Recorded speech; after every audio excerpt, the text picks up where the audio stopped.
ओम शांति। ओम शांति। कल बाबा ने क्या कहा? परम पिता परमात्मा आत्माओं का पिता है। परम पिता परमात्मा आत्माओं के पिता है। कल बाबा ने समझाया कि कैसे हम समझा सकते हैं कि गीता का भगवान जो है वो शिव है, श्री कृष्ण नहीं है। कल की मुख्य पॉइंट यही थी, गीता का भगवान कौन? हमको ये सिद्ध करना है कि श्री कृष्ण के पहले जन्म में ये हमको सारी दुनिया में सिद्ध करना है कि श्री कृष्ण के पहले जन्म में परमात्मा ने आकर के गीता ज्ञान के द्वारा, गीता माता है, श्री कृष्ण को जन्म दिया, पढ़ाई जिससे कि उन्होंने वो प्रारब्ध पाई। ये बात हमें सारी दुनिया में फैलाना है, पहुंचाना है। लक्ष्मी नारायण ने ऐसी किस्मत कैसे बनाई? तो किस्मत बनाने वाला एक तो बाप होता है, टीचर होता है, वो कौन है ये सिद्ध करना है। किस्मत बनाने वाला जरूर बाप, टीचर, सदगुरु होता है। श्री कृष्ण ने भी ऐसी किस्मत कैसे पाई? इनकी अवस्था हर्षित मुक्त अचल अडोल ऐसे बचते ही शो कर सके, बाप का शो कर सकते। अवस्था अचल अडोल स्थिर हो तो वो बच्चे बाप का शो कर सकते हैं। हमको बाप का शो करना है। गुरु गति और सदगति देता है, लेकिन गति किसको कहते हैं, सदगति किसको कहते हैं, ये भी नहीं पता। गति और सदगति किसको कहते हैं दुनिया में किसी को पता नहीं। दो बातें कहते हैं, एक तो शरीर छूटने के बाद पार निर्वाण गए, बाबा ने कहा कोई पार निर्वाण जाता ही नहीं। फिर दूसरा कहते स्वर्गवासी हुआ, या तो फिर ये कहते बाबा ने कहा स्वर्गवासी भी कोई होता ही नहीं। पार निर्वाण गया माना गति हुई, स्वर्गवासी हुआ माना सदगति हुई। और गति और सदगति देना ये तो सिर्फ एक शिव बाबा का ही काम है। तो हम यहाँ आए हैं गति सदगति प्राप्त करने। हमारी एक आंख में हो मुक्ति धाम, दूसरी आंख में हो जीवन मुक्ति धाम। अच्छा सुनते हैं आज के कलश तो माताओं को ही दिया जाता है। कलश दिया है माताओं के ऊपर। माता स्वर्ग का द्वार है। बाबा ने दुनिया वालों ने कहा कि नारी नरक का द्वार है। किसने कहा? ये सन्यासियों ने, इसलिए घर द्वार छोड़ करके गए। उनका है निवृत्ति मार्ग, लेकिन तुम्हारा है प्रवृत्ति मार्ग। जो बाबा ने बताया कि बुद्धि को शुद्ध बनाना, बुद्धि को शुद्ध बनाना। तो बाबा ने कहा नारी ही स्वर्ग का द्वार है, माताएं ही स्वर्ग का गेट खोलेंगी। बाबा ने आकर के कलश माताओं के ऊपर रखा। अच्छा सुनते आज की मुरली। स्थापन करना कोई मनुष्य के हाथ में नहीं है। इस दुनिया में शांति स्थापन करना किसी मनुष्य के हाथ में नहीं।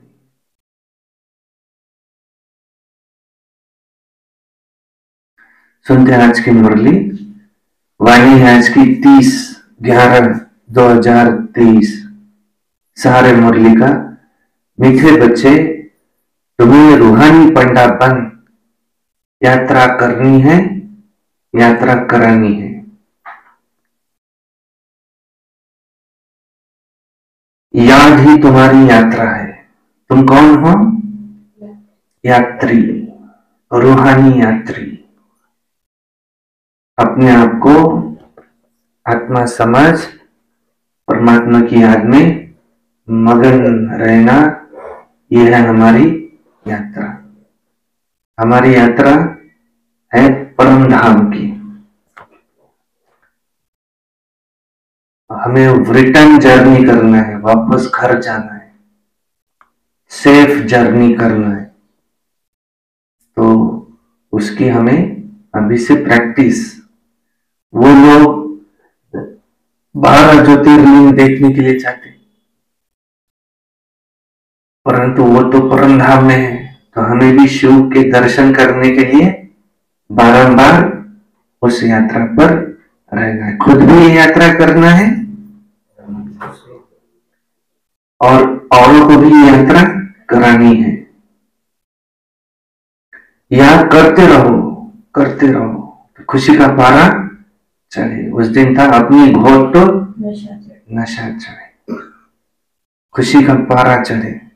प्रश्न है, निराकारी दुनिया में जाते ही कौन से संस्कार समाप्त हो जाते हैं और कौन से संस्कार रह जाते हैं? उत्तर है, वहां नॉलेज के संस्कार समाप्त हो जाते हैं और प्रारब्ध के संस्कार रह जाते हैं।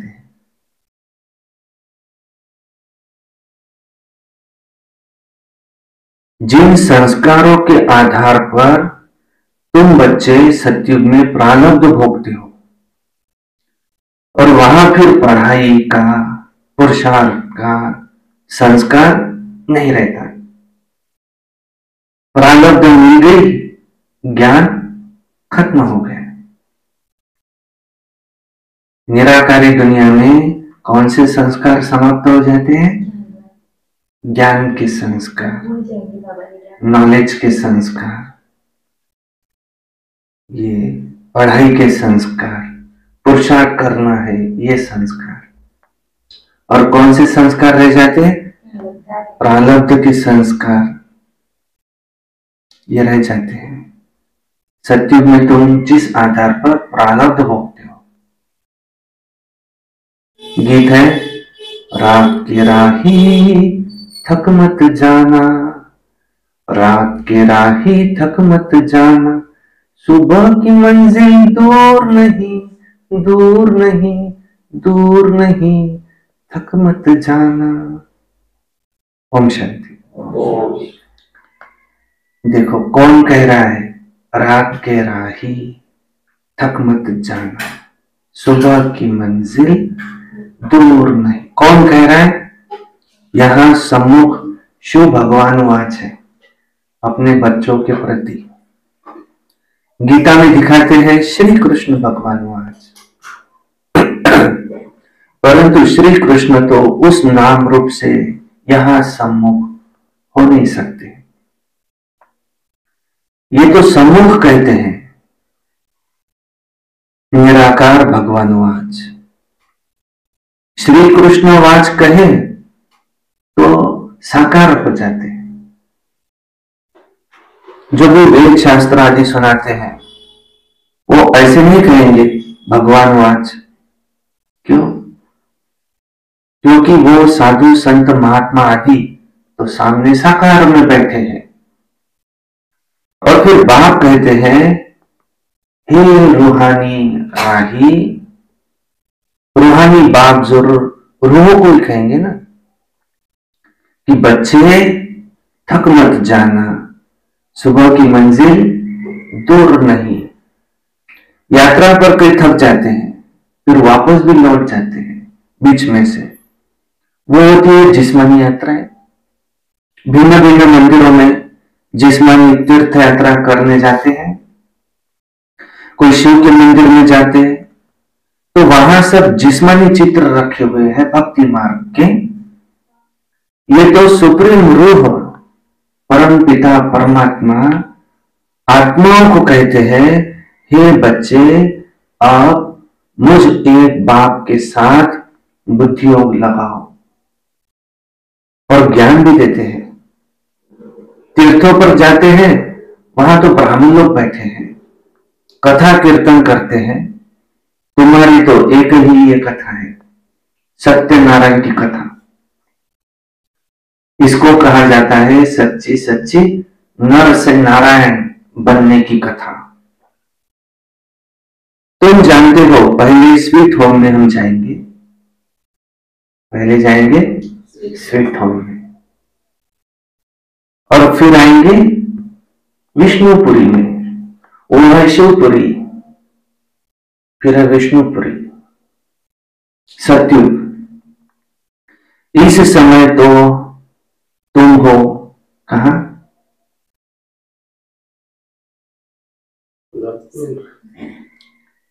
यह है ब्रह्मापुरी।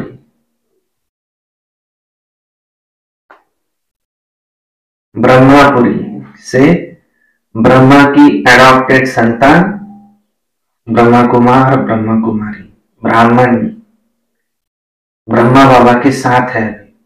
हम सब कौन है? ब्रह्मा बाबा की भुजाएं।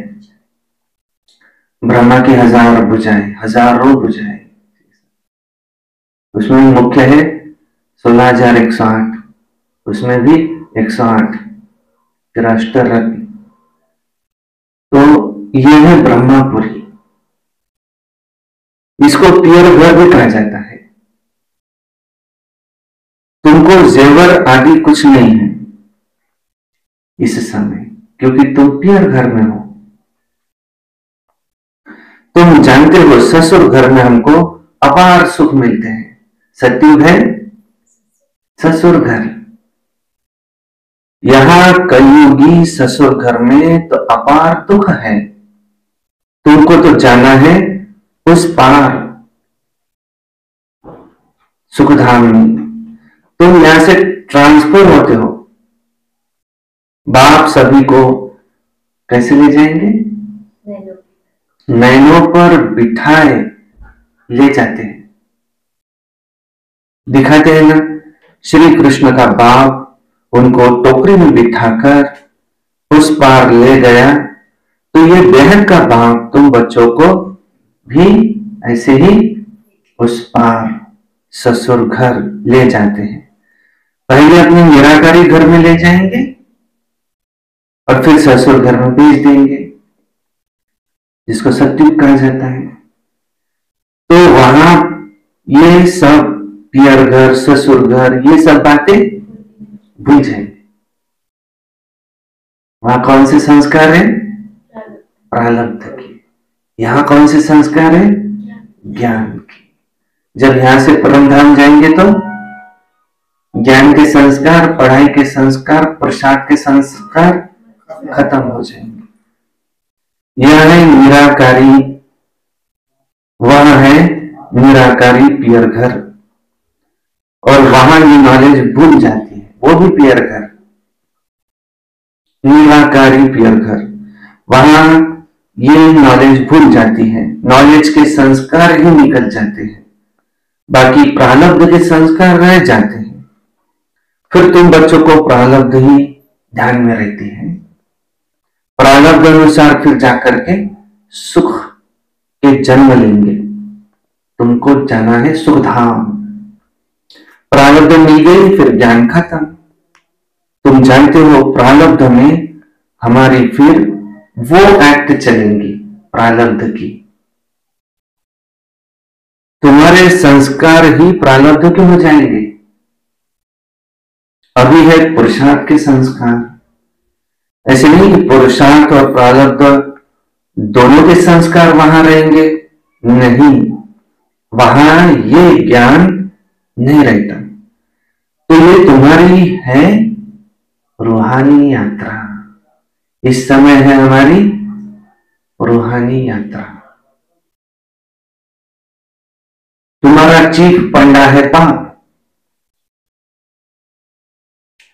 तुम भी रूहानी पंडे बन जाते हो, सबको साथ ले जाते हो। वो होते हैं जिस्मानी पंडे, तुम हो रूहानी पंडे। वो लोग अमरनाथ पर बड़े धूमधाम से जाते हैं, झूम के झूम, खास अमरनाथ पर बहुत धूमधाम से जाते हैं। बाबा ने देखा है कितने साधु संत बाजे गाजे ले जाते हैं, साथ में डॉक्टर आदि भी ले जाते हैं, क्योंकि ठंडी का समय होता है, कई बीमार भी पड़ जाते हैं। तुम्हारी यात्रा तो बहुत सहज है, तुम्हारी है रूहानी यात्रा, उनकी है जिस्मानी यात्रा। वहां तो डॉक्टर भी ले जाते, ठंड पड़ती, बीमार हो जाते। यहां तो 1 सेकंड की यात्रा।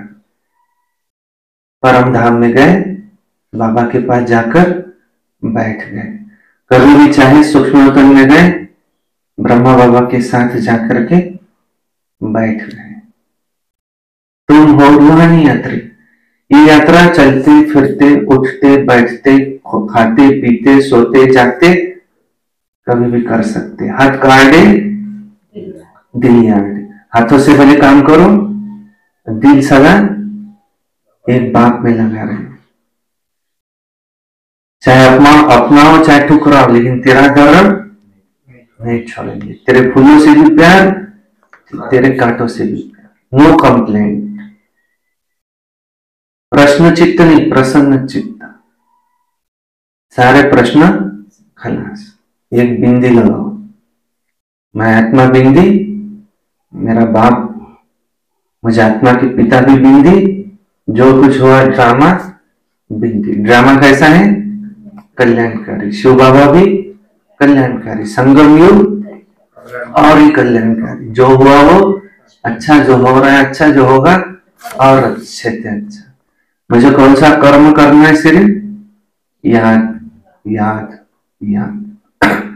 भले कर्म भी करो, लेकिन साथ साथ बुद्धि का योग एक बाप के साथ लगा। मन मना भव, बाबा में अपना मन लगाओ।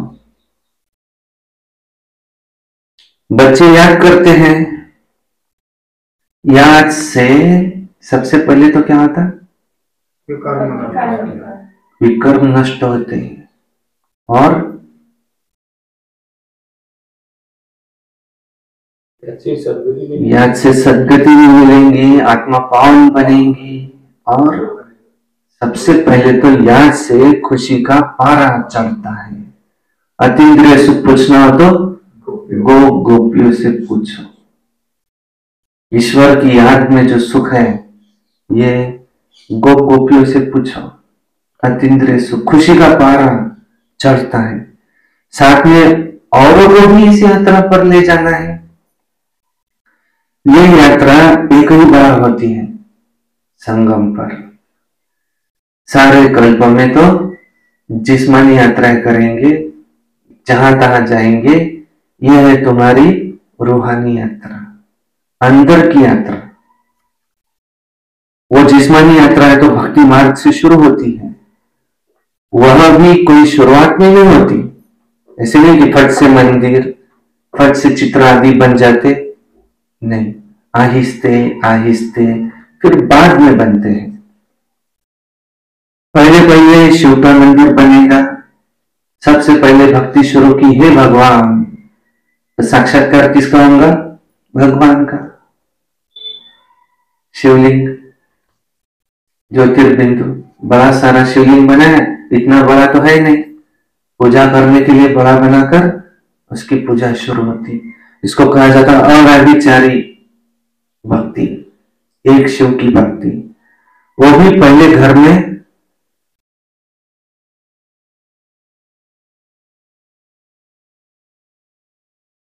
सोमनाथ का मंदिर बनाते हैं, तो फिर कहां जाने की दरकार नहीं रहती। ये मंदिर आदि ये फिर बाद में बनते हैं, समय लगता है। आहिस्ते आहिस्ते फिर नए नए शास्त्र बनते हैं, नए नए चित्र बनते हैं, नए नए मंदिर आदि बनते रहते हैं। टाइम लगता है, क्योंकि पढ़ने वाले भी तो चाहिए ना। मठ आदि जब रुचि को पाएंगे फिर विचार होगा, फिर विचार होगा, शास्त्र बनाए। तो इतने तीर्थ स्थान बने, मंदिर बने, चित्र बने, द्वापर से टाइम लगता है। भले कहा भी जाता है कि भक्ति मार्ग द्वापर से शुरू होता है, परंतु टाइम लगता है। आहिस्ते आहिस्ते आहिस्ते भक्ति की वृद्धि विस्तार होते होते मठ पंथ बनते बनते और फिर बाद में शास्त्र बनाना शुरू करते, और फिर कलाएं कमती होती जाएंगी।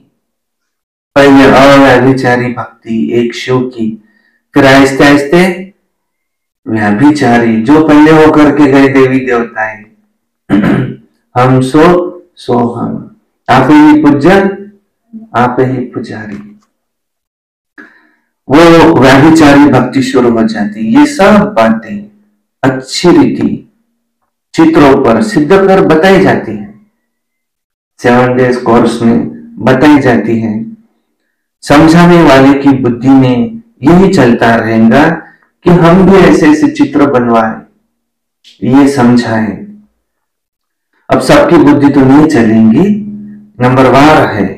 कोई की बुद्धि बिल्कुल चलती नहीं, वो फिर पद भी कैसे पाएंगे? ऐसा ही पद पाएंगे। मालूम पड़ जाता है कि ये क्या बनेंगे। जितना जितना आगे चलते जाएंगे तुम सब समझते जाएंगे।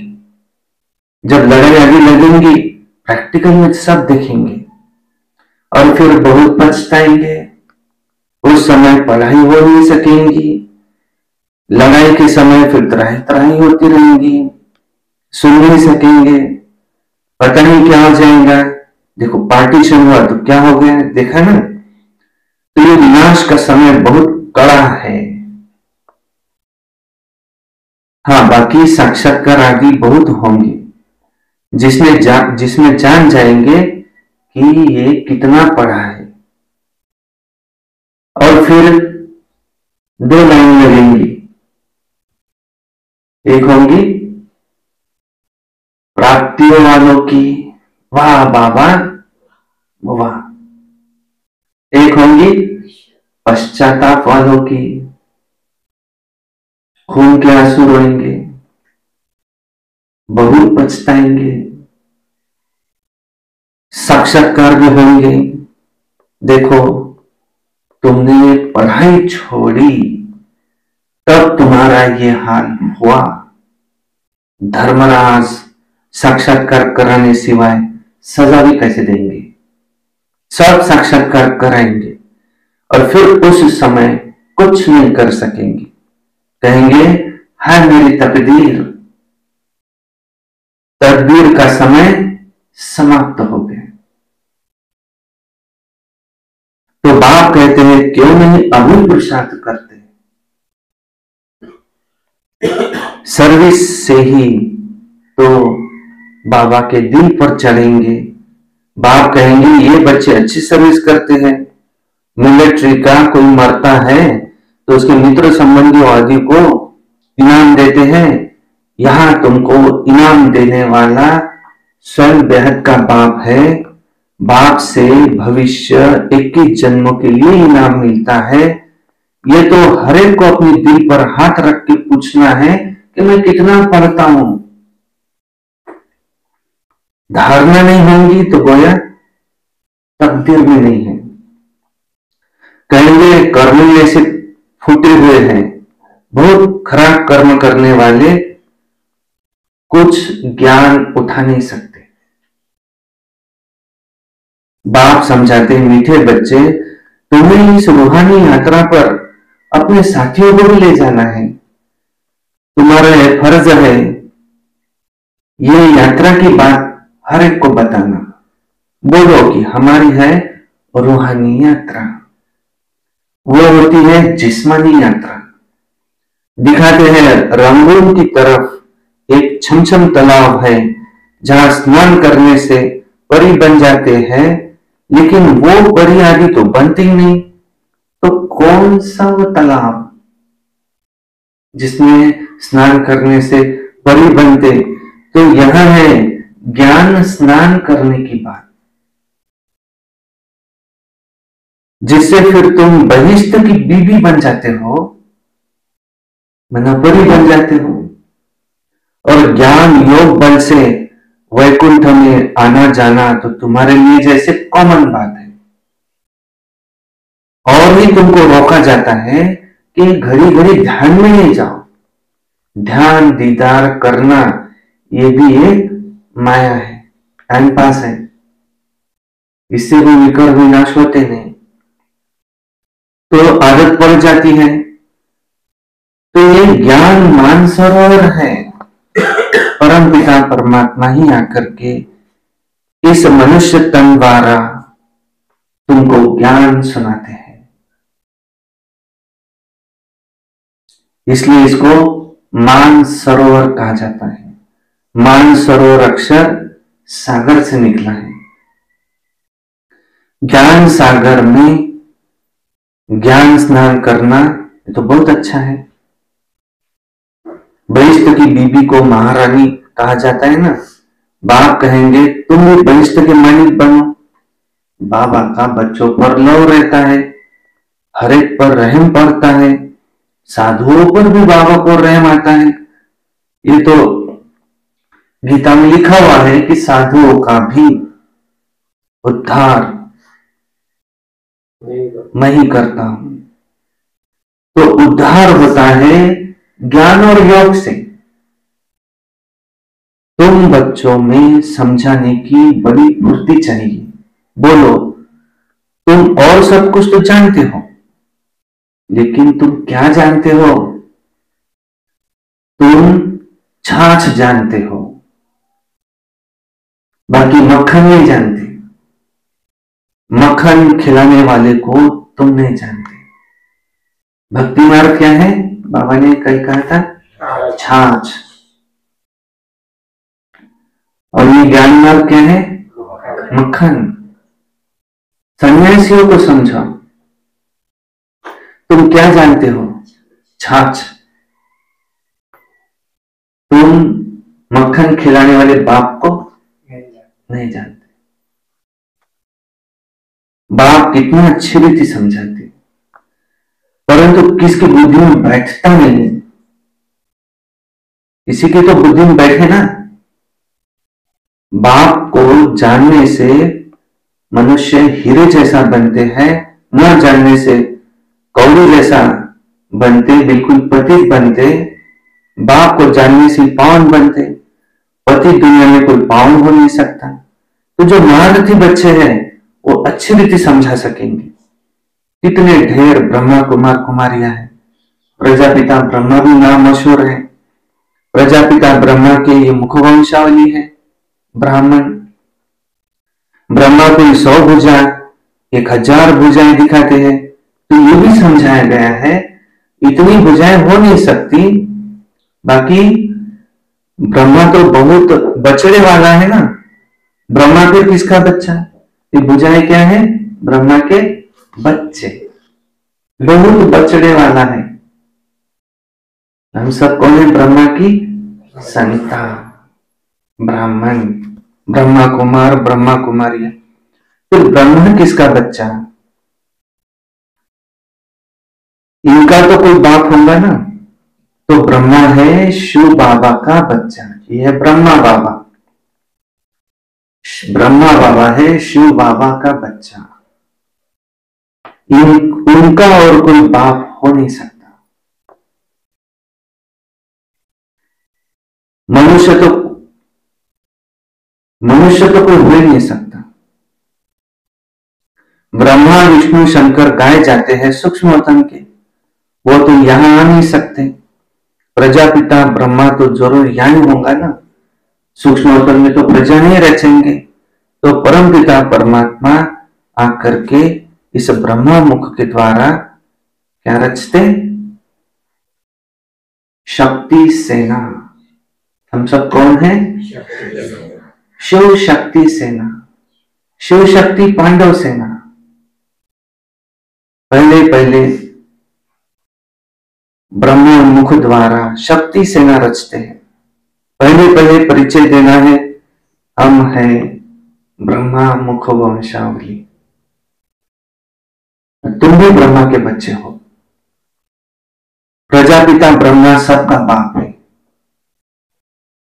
फिर उससे ही और बिरादरियां निकलती हैं, तो नाम बदलते जाते हैं। अब तुम ब्राह्मण हो, प्रैक्टिकल में देखो, इस समय तुम प्रजापिता ब्रह्मा की औलाद हो। जरूर औलाद को ही वर्षा मिलता होगा। ब्रह्मा के पास कोई प्रॉपर्टी नहीं है, प्रॉपर्टी शिव बाबा के पास है। ब्रह्मा वर्ग शिव, तो बेहद के बाप से हमें वर्षा मिलता है। ब्रह्मा द्वारा शिव बाबा बैठ पढ़ाते हैं, हमको वर्षा दादे से मिलता है। बाबा समझाते तो बहुत है, परंतु समझते नहीं। क्यों? क्योंकि योग नहीं है, कायदों पर नहीं चलते। तो बाप भी क्या करे? बाप कहते हैं इनकी तकदीर में नहीं है, हर एक की तकदीर। अगर बाबा से पूछे तो बाबा भी बता सकते हैं कि इस हालत में तुम क्या पद पा सकते हो, क्या पद मिलेगा। दी भी तो गवाही देता है कि मैं कितनी सर्विस करता हूं, इतना श्रीमत पर चलता हूं। श्रीमत तो कहती है मन मना भाव। तो सबको बाप का और वर्षे का परिचय देते रहो, ढिंडोरा पीटते रहो। बाबा इशारा देते हैं कि तुम गवर्नमेंट को भी समझाना, जो वो भी समझे कि बरोबर भारत की ताकत चली गई है। परमपिता परमात्मा सर्वशक्तिमान से योग ही नहीं है। इससे तुम योग लगाते हो, विश्व के मालिक बनते हो, माया पर जीत पहनते हो। गृहस्थ व्यवहार में रहते भी माया पर जीत पहन सकते हो, क्योंकि हमारा मददगार बाप है। कितना समझाया जाता है, धारणा करनी चाहिए। बाबा ने समझाया है, धन दिए धन खूटे, सर्विस करेंगे तो बाबा के दिल पर चढ़ेंगे, नहीं तो इम्पॉसिबल है। सर्विस नहीं करेंगे तो इम्पॉसिबल। इसका मतलब ये नहीं कि बाबा प्यार नहीं करते उसको, नहीं, बाबा प्यार सर्विस से उनको करेंगे, ऐसा भी कह रहे हैं। मेहनत करनी चाहिए, सबको यात्रा लायक बनाते हैं। मन मना भाव, ये हमारी यात्रा है, ये रूहानी यात्रा है। बस मुझे याद करते रहो तो तुम मेरे पास पहुंच जाएंगे।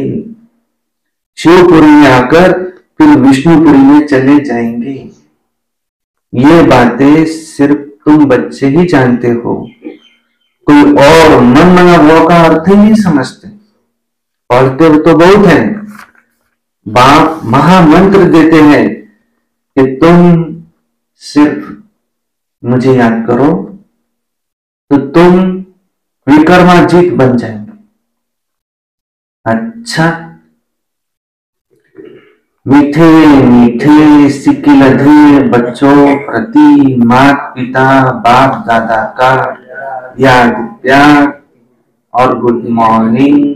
रूहानी बाप की रूहानी बच्चों को नमस्ते, और हम रूहानी बच्चों की रूहानी बाप दादा को याद प्यार गुड मॉर्निंग नमस्ते।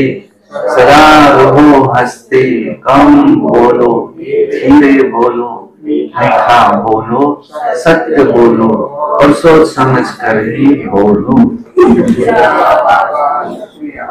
वाह बाबा वाह, वाह ड्रामा वाह, वाह मेरा भाग्य, वाह ब्राह्मण परिवार, मैं बाबा का बाबा मेरा। योगी बनो पवित्र बनो, रोज अमृत वेला करना ही है, रोज प्रातः मुरली सुनना है, सारा दिन सर्विस करना है,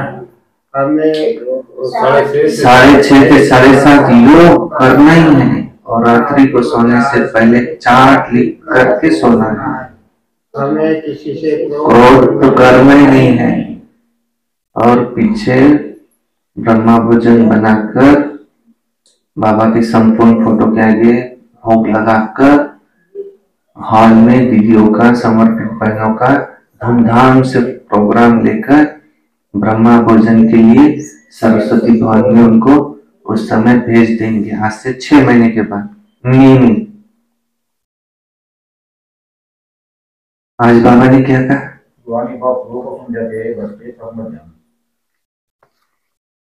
रात के राही थक मत जाना, सुबह की मंजिल दूर नहीं। भक्ति मार्ग में शुरू होता है नवरात्रि तो आहिस्ते आहिस्ते, मेरे घर में सोमनाथ का मंदिर बनेगा, फिर धीरे धीरे आहिस्ते आहिस्ते आहिस्ते आहिस्ते। बाबा में ससुर घर ले जाते, बाबा उनको ससुर घर ले जाते। ये है पियर घर, यहाँ हमें श्रृंगार नहीं करना है। पियर घर में श्रृंगार नहीं होता। तुम्हारी है रूहानी यात्रा, तुम हो रूहानी यात्री, हम है यात्री। उनकी होती जिस्मानी यात्रा, उस यात्रा में भी बीच में से कोई चला आता। हमारी है रूहानी यात्रा, करनी है औरों को भी करानी भी है। परम धाम में हमारे ज्ञान के संस्कार मान हो जाएंगे। ये मुख्य बात आज बताई बाबा ने। कौन से संस्कार समाप्त हो जाते हैं, कौन से रह जाते हैं? ज्ञान के समाप्त हो जाएंगे और आनंद के रह जाएंगे। याद से खुशी का पारा चढ़ेगा, याद से सबसे पहले तो खुशी का पारा चढ़ेगा और रोमांच खड़े होंगे। कितने रोमांच? 20 नाखून जितने, नोक नीचे पांव के नोक से लेके तो सर के बाल तक इतने रोमांच खड़े होंगे। इतना याद में रहेंगे तो याद बुद्धि से करेंगे तो नहीं होंगे, लेकिन दिल से याद करेंगे तो दिलाराम के दिल पर चढ़ेंगे, सर्विस करेंगे, बाबा भी उनको याद करेगा, प्यार करेगा।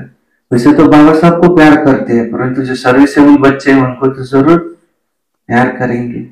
सन्यासियों को जाकर पूछो तुम क्या जानते हो, ये छाछ। तुम तो छाछ जानते हो, मक्खन तो बाबा पकाते हैं। मक्खन तो बाबा देते हैं। हमको वर्षा बहन के बाप से मिलता है और दादा से। वर्षा मिलता है दादी से। ब्रह्मा की हम है संतान। ब्रह्मा का बाप कौन? शिव बाबा। शिव बाबा हमारे हुए दादा, हम हुए उनके पोत्रे पोत्रियां, ब्रह्मा कुमार ब्रह्मा कुमारी, ब्रह्मा की संतान। तो हमको वर्षा दादे से मिलता है। ब्रह्मा बाबा के पास कह रहे हैं, आज उनके पास क्या है, वर्षा तुमको मुझसे मिलता है, परंतु थ्रू ब्रह्मा बाबा। ब्रह्मा बाबा भी मुख्य है। ब्रह्मा के मानव तन में आते ना, इसलिए मानसरोवर कहा है।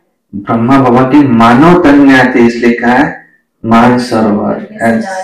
चलिए वो है सागर से उसके उपमा मैं ये की है कंपैरिजन। ये ज्ञान सागर में स्नान करने के बाद ये है ज्ञान सागर, ज्ञान मानसरोवर। इस समय हम ब्रह्मापुरी में हैं। ये है ब्रह्मापुरी, वो शिवपुरी, फिर चाहेंगे विष्णुपुरी। उद्धार होता है ज्ञान और योग से। ज्ञान और योग से उद्धार होता है। बाबा की सहस्त्र भुजाएं, हम सब ब्रह्मा की 100 भुजाएं, 1000 भुजाएं दिखाई है। ये है सब उसकी सर्विसेबल बच्चे, मददगार, ये है उनकी भुजाएं। नहीं तो पछताएंगे, फिर पीछे 2 लाइन लगेगी। अंत के समय में 2 लाइन लगेंगी, एक रहेंगी पश्चाताप वालों की, एक रहेगी प्राप्ति वालों की। हमको आना है प्राप्तियों वालों में। पश्चाताप वाले हाय हाय करेंगे, समय व्यर्थ गवाया, संगम का 1 सेकंड 1 साल के बराबर था, लेकिन प्राप्ति नहीं की, और कल करेंगे कर करके काल खा गए।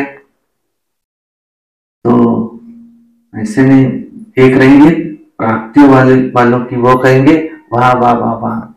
पहले बाबा हमें शिवपुरी में ले जाते हैं, फिर भाया सतयुग में भेजते हैं। पहले शिवपुरी में जाएंगे, फिर जाएंगे सतयुग में। उसको कहा जाता है दोनों को ससुर घर। भक्ति मार्ग में बताते कि कृष्ण को टोकरी में ले लो, बाबा ऐसे नैनों के पलकों पर बैठाकर इस पार से उस पार ले जाएंगे। बाबा हमें नैनों के पलकों पर बिठा करके लेके जाएंगे। तो उसमें दिखाया है श्री कृष्ण के बाप ने उनको टोकरी में बिठा करके लेके गए, वो विषय सागर से पार कर रहे हैं। ऐसे शिव बाबा भी हमको टोकरी में क्या नैनों पर बिठा कर, पलकों पर बिठा करके, पर उतना हमको हल्का बनना पड़ेगा जो उनके पलकों पर बैठ सके। सबको बाप और वर्षे का परिचय दो। सबको बाप का परिचय दो, वर्षे का परिचय दो।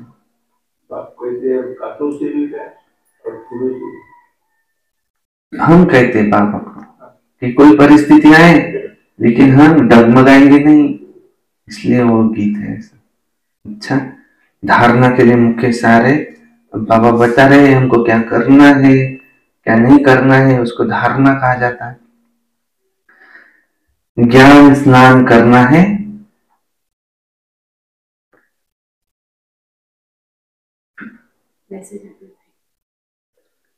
प्यार से सर्विस कर बाप के दिल तख्त पर बैठना है।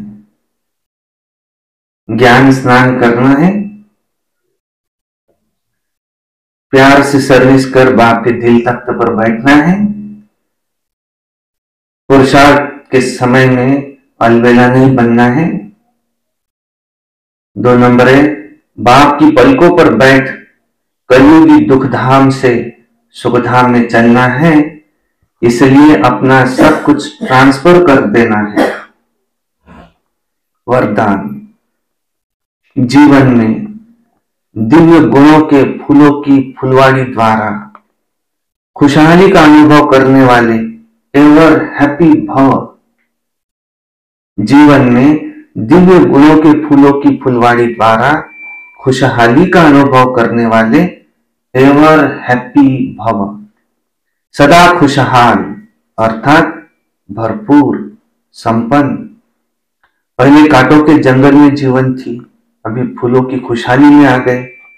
सदा जीवन में दिव्य गुणों के फूलों की फुलवाड़ी लगी हुई है, इसलिए जो भी आपके संपर्क में आएगा उसे दिव्य गुणों की के फूलों की खुशबू आती रहेंगी, और खुशहाली देख करके वो भी खुश होंगे, शक्ति का अनुभव करेंगे। खुशहाली औरों को भी शक्तिशाली बनाती है और खुशी में ले आती है। इसलिए आप कहते हो हम एवर हैप्पी हैं, सदा खुश रहते हैं। स्लोगन है, मास्टर सर्वशक्तिमान वह है जो माया के बुदबुदों से डरने के बजाय उनसे खेलने वाले हैं। जो माया के बुदबुदों से डरने के बजाय उनसे खेलने वाले हैं, उसको ही कहा जाता है मास्टर सर्वशक्तिमान। अच्छा, ओम शांति शांति शांति।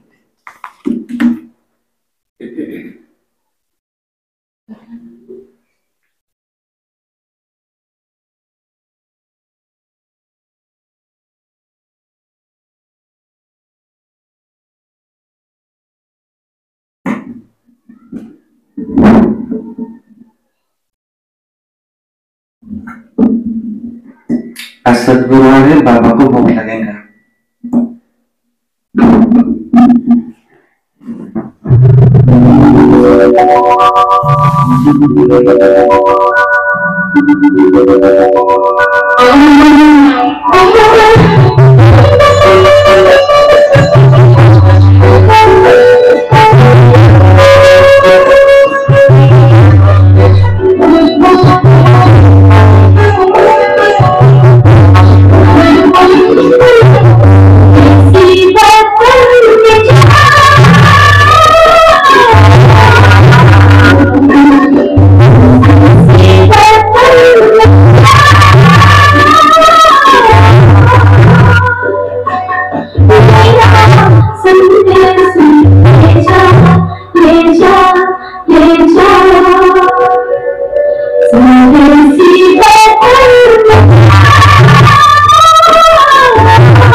Oh